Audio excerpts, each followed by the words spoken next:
mga kasari, kumusta naman kayo? Pasensya na kayo kung medyo matagal-tagal tayo hindi nakapag-vlog.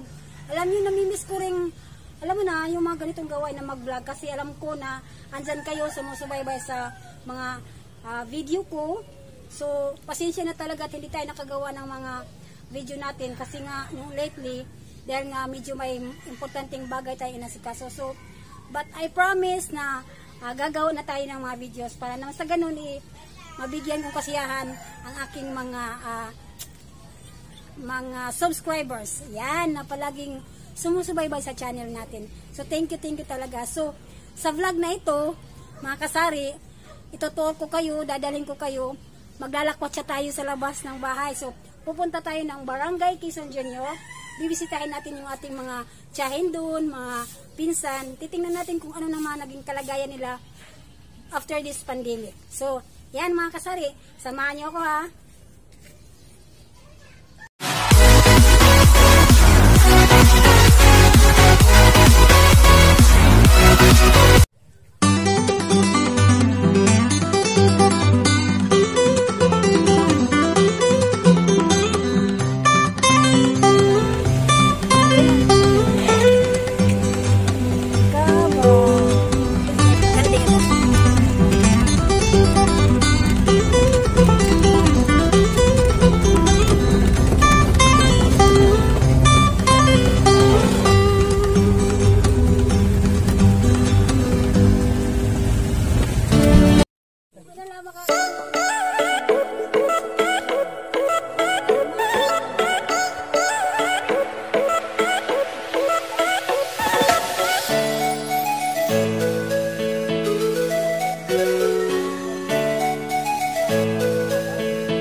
salamat talaga sa pagsama niyo sa akin doon sa pagbisita na aking mga relatives.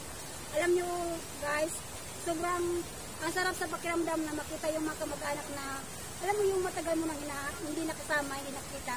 Dahil nga may pandemic, di ba? So hindi tayo masyadong nakakapunta sa kanila. But this time, we're so thankful mga kasari dahil at least kahit paano nakasama natin kaya sa sandali yung ating mga tiyahin. So thank you so much guys. Naway nagustuhan nyo ang video nito at pagpatuloy nyo para doon sa mga hindi pa nakakapag-subscribe sa channel ko. Guys, please, huwag nyo kalimutan i-subscribe yung channel ko at pindutin yung notification bell para maging updated kayo sa mga gagawin ko pang mga susunod na mga video. So guys, thank you so much for watching. Thank you, God bless, and amping. Dogi. Ay, ikat kayo. Black ba? Ang mga dogi.